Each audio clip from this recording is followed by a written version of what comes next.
أعوذ بالله من الشيطان الرجيم بسم الله الرحمن الرحيم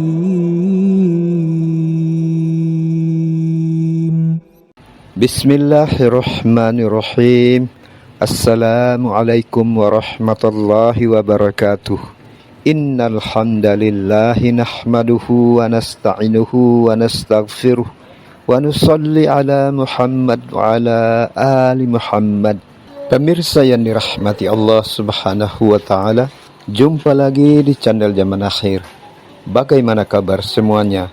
Semoga sehat walafiat dan dalam lindungan Allah Subhanahu wa taala.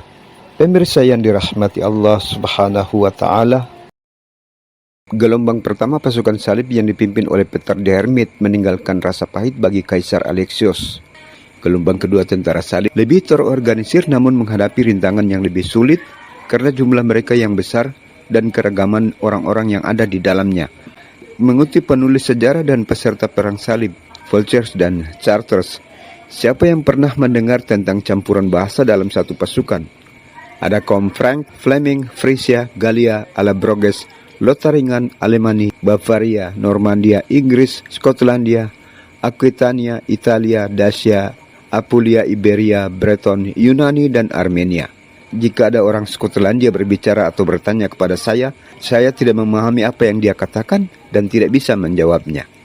Rombongan tentara salib ketiga dipimpin oleh Bohemond de Taranto yang telah dicabut hak waris oleh ayahnya, Robert Guiscard, dan diberikan kepada saudara tirinya, Roger Borsa. Bohemond membantu pamannya sedang mengepung Amalfi ketika mendengar kabar pasukan besar sedang menuju ke Tanah Suci dengan salib di bahu mereka. Namun setelah tiba di Kastoria, terjadi penjarahan dan pembantaian. Seluruh penduduk yang menganut Paulician dihabisi tanpa tersisa di Pelagonia. Dukung channel ini agar berkembang lebih baik dengan menekan subscribe dan aktifkan lonceng notifikasinya. Gelombang pertama pasukan salib yang dipimpin oleh Peter the Hermit meninggalkan rasa pahit bagi Kaisar Alexios. Gelombang kedua tentara salib lebih terorganisir namun menghadapi rintangan yang lebih sulit karena jumlah mereka yang besar dan keragaman orang-orang yang ada di dalamnya. Pasukan salib gelombang kedua ini dikenal sebagai pasukan salib pangeran karena terdapat banyak pangeran yang tergabung di dalamnya. Pasukan salib pangeran adalah gerakan monumental dalam hal keragaman pesertanya. Mengutip penulis sejarah dan peserta perang salib, Vultures dan Charters, siapa yang pernah mendengar tentang campuran bahasa dalam satu pasukan? Ada kaum Frank, Fleming, Frisia, Galia, Allobroges, Lotharingan, Alemani, Bavaria, Normandia, Inggris, Skotlandia, Aquitania, Italia, Dacia, Apulia, Iberia, Breton, Yunani, dan Armenia. Jika ada orang Skotlandia berbicara atau bertanya kepada saya tidak memahami apa yang dia katakan dan tidak bisa menjawabnya. Pasukan salib pangeran bergerak ke Anatolia tidak secara serentak tetapi bergelombang. Dyrrhachium ditetapkan sebagai titik pertemuan, tempat para pejabat dan penerjemah Bizantium bersama persediaan perbekalan dan hadiah dalam jumlah besar menunggu kedatangan tentara. Mungkin yang terbesar sejak zaman Kekaisaran Romawi bersatu. Kelompok paling awal adalah Hugh Comte dari Vermandois, saudara laki-laki dari Raja Perancis yang dikucilkan, dan salah satu dari dua orang pangeran yang sebenarnya dalam pasukan salib pangeran ini. Pada Februari 1096, dia memimpin sebuah dewan di Paris yang membahas logistik dan tujuan ekspedisi yang dia pimpin. Kelompok ini berangkat pada 15 Agustus dan dalam perjalanan mereka bertemu dengan sisa-sisa pasukan Count Emicho yang sebagian besar adalah ksatria. Setelah mencapai Bari pada bulan Oktober, Hugh mengirim beberapa utusan ke Dyrrhachium dengan kalimat, "Ketahuilah Duke, Tuan Hugh kita hampir tiba." Dia membawa standar emas Santo Petrus dari Roma. Terlebih lagi dia adalah panglima tertinggi pasukan Frank. Pastikan dia mendapat sambutan yang sesuai dengan kedudukannya dan bersiaplah untuk bertemu dengannya. Pasukan Hukon menyeberangi Selat Adriatik tetapi bencana alam telah menenggelamkan sebagian besar pasukan dan perbekalannya. Sang pangeran ditemukan terdampar di Dyrrhachium. Sisa-sisa pasukannya disambut dengan hangat, diberi perlengkapan perang, pakaian, dan makanan. Rombongan kedua dipimpin oleh Godfrey de Bouillon, Adipati Lorraine, yang menghabiskan 20 tahun berjuang demi Kaisar Romawi Suci melawan kepausan dan mempertahankan tanahnya dari koalisi penggugat. Godfrey de Bouillon adalah salah seorang keturunan dari Charlemagne, tetapi gelarnya tidak bersifat turun-temurun yang berarti posisinya sangat tidak stabil. Ketika pidato Paus dan Peter de Hermit sampai kepadanya, dia menjawab panggilan tersebut dengan antusias, menjual sebagian besar tanahnya, menggadaikan kastil besarnya di Bouillon, dan memeras banyak orang Yahudi untuk melengkapi pasukannya yang tangguh. Rombongan Godfrey menempuh jalan darat melalui Hungaria, jalur yang sama yang dilalui rombongan petani miskin Eropa pimpinan Peter de Hermit. Tidak ada rintangan dan insiden yang terjadi sepanjang perjalanan, berkat disiplin yang tinggi dan peringatan bahwa siapapun yang menentang Godfrey akan dibunuh. Pada bulan November, rombongan memasuki kota Belgrade yang telah dijarah. Memasuki kota Niš, rombongan bertemu dengan pengawal perbatasan Bizantium yang menjamin rombongan akan mendapatkan makanan yang cukup di sepanjang perjalanan. Setiap kota dengan murah hati akan membagikan gandum, anggur, minyak, dan daging. Rombongan tentara salib ketiga dipimpin oleh Bohemond de Taranto yang telah dicabut hak waris oleh ayahnya, Robert Guiscard, dan diberikan kepada saudara tirinya, Roger Borsa. Bohemond membantu pamannya sedang mengepung Amalfi ketika mendengar kabar pasukan besar sedang menuju ke Tanah Suci dengan salib di bahu mereka. Banyak pejuang yang maju dengan alasan keagamaan. 500 ksatria serta para pemuda melakukan perjalanan ke timur. Rombongan ini mendarat di beberapa titik setelah menyeberangi Laut Adriatik. Tentara diperintahkan untuk tidak menjarah pedesaan sepanjang perjalanan dan hanya boleh mengambil makanan sebanyak yang mereka butuhkan. Namun setelah tiba di Kastoria, rombongan yang mendapat bahan makanan berlebih tidak ingin berbagi, sehingga terjadi penjarahan dan pembantaian. Seluruh penduduk yang menganut Paulician dihabisi tanpa tersisa di Pelagonia. Seorang pejabat istana menemui rombongan dan memberi mereka perbekalan.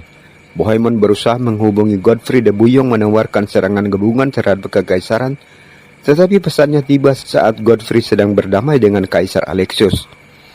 Di dalam rombongan Bohemond terdapat prajurit terbaik, namun rombongannya berjumlah kecil sehingga dia memutuskan memasuki Konstantinopel sebagai sahabat Alexius. Saat bertemu Kaisar, Bohemond disambut dengan hangat. Bohemond meminta agar dirinya diangkat sebagai domestikus timur atau komandan utama wilayah timur, namun permintaan itu ditolak. Sebaliknya, Bohemond dijanjikan kepemilikan atas tanah di sebelah timur Antioquia dan ditunjuk sebagai agen kekaisaran. Pada hari yang sama, pasukan salib keempat yang merupakan rombongan terbesar dan setengah dari total kekuatan tentara salib tiba di Konstantinopel. Raymond keempat, Pangeran Toulouse, sangat kaya dan lebih berkuasa dari Raja Prancis, telah mewarisi Provence. Melalui pernikahannya dengan Elvira dari Aragon, dia terhubung dengan keluarga kerajaan Iberia atau Spanyol dan ikut serta dalam beberapa pertempuran di Spanyol. Raymond keempat adalah satu-satunya pemimpin perang salib yang secara pribadi berdiskusi dengan Paus Urbanus II mengenai perang salib, dan dia sangat berkomitmen terhadap perang salib ini. Raymond keempat mengikut sertakan istri dan ahli warisnya, serta beberapa bangsawan dari Perancis Selatan. Namun pengikutnya yang paling berpengaruh adalah pemimpin spiritual dan tentara salib pertama, Uskup Ademar dari Le Puy. Raymond tidak berniat kembali ke Perancis sehingga butuh waktu yang lama untuk menyelesaikan semua urusannya hingga keberangkatannya tertunda. Raymond keempat tidak mengambil rute yang disarankan melalui Bari atau jalan darat yang populer. Dia memutuskan untuk melalui pantai Adriatik melewati jalan-jalan yang keras di Dalmatia pada musim dingin, di mana rombongannya diganggu oleh suku-suku Slavik. Seorang utusan kaisar menemui rombongan dan menyampaikan undangan kepadanya di mana dia akan bertemu dengan para pemimpin tentara salib lainnya. Merasa khawatir dirinya tidak dijadikan pemimpin pasukan salib, Raymond keempat bergegas menuju Konstantinopel meninggalkan rombongannya tanpa pemimpin, sehingga terjadi penjarahan di setiap desa sepanjang perjalanan menuju Konstantinopel. Raymond keempat diterima sama seperti pemimpin tentara salib lainnya. Ketika dia diminta agar mengangkat sumpah mengakui Kaisar Alexios sebagai komandan keseluruhan tentara salib dan tidak boleh mengambil tanah untuk dirinya sendiri, Raymond keempat sangat marah. Saat itu Bohemond juga sedang berada di situ. Bohemond bertindak sebagai penengah dan mengatakan kepada Raymond keempat jika dia mau berperang melawan kekaisaran, Bohemond akan berada di pihak Bizantium. Akhirnya pada tanggal 26 April, Raymond keempat bersumpah tidak melakukan agresi dan bersedia bergabung dengan anggota pasukan salib lainnya di seberang Bosporus. Rombongan tentara salib kelima dan merupakan kekuatan gabungan dari 3 kontingen.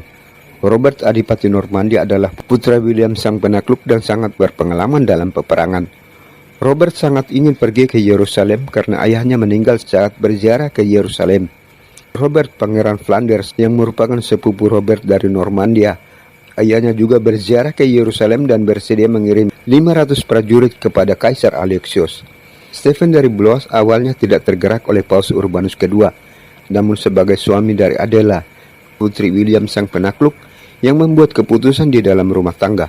Stephen akhirnya ikut serta dengan membawa rombongannya. Ketiga pemimpin ini dengan rombongan masing-masing melintasi pegunungan Alpen dan bertemu dengan Paus di Lucca dan memberikan restu kepada mereka sebelum mencapai Bari. Robert dari Flanders segera menyeberang dan menjalani perjalanan yang mulus dan lancar sampai ke Konstantinopel. Sebaliknya dua pemimpin lainnya menunggu hingga musim panas berikutnya sehingga terjadi deserti massal.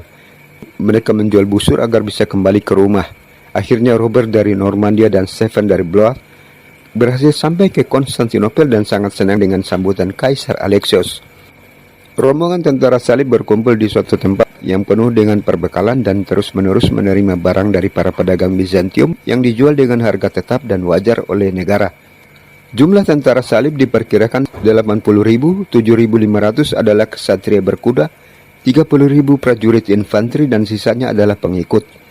Setiap ksatria ditemani seekor kuda perang, seekor palfrey dan seekor begal yang jumlahnya akan menjadi 3 kali lipat jika ksatria itu paling menonjol. Adalah menjadi fakta bahwa Bizantium memenuhi semua kebutuhan logistik tentara salib menunjukkan tingkat tekad dan persiapan mereka sesuai dengan tingkat tentara salib. Ditambah seorang jenderal kepercayaan, Tatikos bersama 2.000 infanteri Bizantium. Pada tanggal 6 Mei, mayoritas tentara salib sudah mencapai Nicaea dan menyaksikan benteng besar nan kokoh yang dibangun Kaisar Hadrian. Letak Nicaea sangat strategis, dilindungi tembok besar sepanjang 5 km dengan tinggi 10 meter dan 117 menara bundar yang masing-masing setinggi 17 meter. Ditambah dengan parit ganda, 4 gerbang kokoh dan di sebelah barat terdapat Danau Askania. Tentara Kesultanan Seljuk Rum yang menjaga tembok ini adalah para sniper, pemanah jitu yang selalu berhasil menghalau upaya Bizantium merebut benteng pada tahun 1081 dan 1086. Nicaea adalah kota simbolik Kristen karena kota ini adalah kota konsil ekumenis pertama yang diserukan oleh Konstantinos pada tahun 325 Masehi. Hilangnya kota ini akan berdampak besar bagi umat Kristen. Sisa-sisa gerombolan petani miskin Eropa yang merupakan tentara salib ekspedisi pertama semakin memperkuat tekad pasukan salib. Nicaea adalah ibu kota Kesultanan Seljuk Rum dan yang menjabat sultan ketika itu adalah Kilij Arsalan. Sultan Kilij Arsalan merasa pasukan salib dapat dengan mudah dikalahkan dan merasa yakin dengan kekuatan pasukan yang berada di ibu kotanya.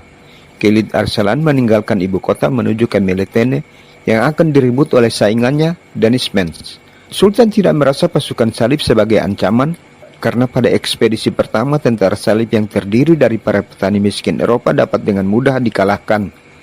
Namun setelah menerima laporan bahwa kekuatan tentara salib saat ini beberapa kali lipat dari pasukan yang dia kalahkan, Sultan bergegas kembali ke Nicaea dan tiba pada tanggal 14 Mei 1096. Awalnya beberapa ribu tentara salib yang mencapai benteng berusaha menyerang tetapi mendapat perlawanan dan mengalami kekalahan telak. 2 orang mata-mata Kesultanan Seljuk dapat ditangkap dan mengungkapkan keberadaan Sultan. Tentara salib segera mengirim pesan kepada Raimund keempat untuk mempercepat gerak majunya dan menempatkan dirinya di gerbang selatan untuk mengepung kota. Pasukan salib yang berasal dari Tenggara Perancis atau Provençal yang berbatasan dengan Laut Tengah dan Italia merupakan setengah dari kekuatan tentara salib, sedang membangun perkemahan ketika pasukan Seljuk Rum berkekuatan 10.000 menyerang dengan anak panah. Pasukan Frank sudah kelelahan karena perjalanan, tetapi tetap mempertahankan barisan dengan Raimund keempat berada di barisan depan. Uskup Ademar menyampaikan pidato untuk memberi semangat. Saat ini kehidupan kekal sudah sangat dekat bagi kalian. Bahkan bagi siapapun yang mungkin dinobatkan sebagai martir dalam pertempuran. Majulah dengan penuh percaya diri dan melawan musuh-musuh Tuhan yang hidup ini, dan Tuhan akan mengizinkanmu hari ini akan meraih kemenangan. Pada 3 Juni pasukan terakhir tiba dan bergabung untuk melanjutkan pengepungan kota. Pasukan salib berhasil menghancurkan menara miring bernama Gonatas. Kaisar Alexios akan melaksanakan rencananya karena kota tersebut akan dijarah atau bahkan lebih buruk lagi tentara salib akan menarik kembali sumpah dan janji yang pernah mereka ucapkan di depan kaisar dan akan bertindak tanpa kendali. Kaisar mengirim Laksana Botomites yang memasuki kota dan melakukan perundingan penyerahan kota kepada Kekaisaran Bizantium. Upayanya menemui kegagalan. Kekaisaran kemudian mengangkut beberapa armada kecil dengan menggunakan tali, gerobak, sapi, dan kuda untuk memindahkan armada tersebut melintasi pegunungan menuju danau. Pada saat menara miring dapat dihancurkan, istri Sultan dapat melarikan diri dengan kapal, tetapi dapat ditangkap armada Kekaisaran. Pada situasi ini, kota Nisia sudah terkepung sepenuhnya dan tidak dapat lagi menerima perbekalan melalui danau. Orang-orang Botomites sekali lagi memasuki kota membawa pesan yang ditulis dengan emas, yang menyatakan bahwa para pasukan yang mempertahankan kota akan dibantai oleh tentara salib jika mereka tidak menyerah kepada Kekaisaran. Kesepakatan itu pun diterima. Jenderal Tatikios dari Kekaisaran mengumumkan penyerangan besar-besaran akan dikoordinasikan pada pagi hari tanggal 14 Juni. Tentara salib akan membawa salib dan spanduk Kekaisaran di sekitar kota dan kemudian menyerang dari semua sisi. Tentara salib setuju dan mempersenjatai diri mereka ketika tiba-tiba panji Romawi melayang di atas benteng. Nisia telah jatuh ke tangan pasukan Kekaisaran yang menyerang dari arah barat melalui Danau Askania. Beberapa orang berseru puji Tuhan, yang lain menjadi bingung dan bertanya-tanya apakah yang telah terjadi. Apakah tujuan sebenarnya dari perang salib ini? Rintangan pertama pasukan salib dalam perjalanan ke Yerusalem dapat diatasi, tetapi cara merebut Nisia menunjukkan keretakan antara Kekaisaran Bizantium dan pasukan salib. Romawi Timur atau Bizantium oleh orang-orang Kristen Eropa dijadikan sebagai buffer zone. Bizantium adalah penghalang bagi orang-orang Asia yang beragama Islam bergerak menuju ke Eropa. Kejatuhan Bizantium ditafsirkan sebagai hilangnya penghalang sehingga orang-orang Asia dan terutama agama Islam dapat bergerak menuju ke Eropa. Hal ini sangat ditakuti, karena itu Paus Urbanus II meminta kepada orang-orang Kristen Eropa agar menuju ke timur membantu Bizantium mengusir orang-orang Asia yang beragama Islam keluar dari Anatolia yang merupakan wilayah Bizantium dan merebut Yerusalem sebagai kota suci umat Kristen. Seruan Paus Urbanus II mendapat tanggapan positif dari orang-orang Kristen Eropa dan kemudian membentuk pasukan besar yang dikenal sebagai pasukan salib karena mereka menggunakan lambang salib. Terima kasih sudah menonton video ini. Jangan lupa berikan komentar dan kritikan untuk perbaikan video selanjutnya. Jika Anda menyukai video ini, tekan like, subscribe, dan lonceng notifikasinya.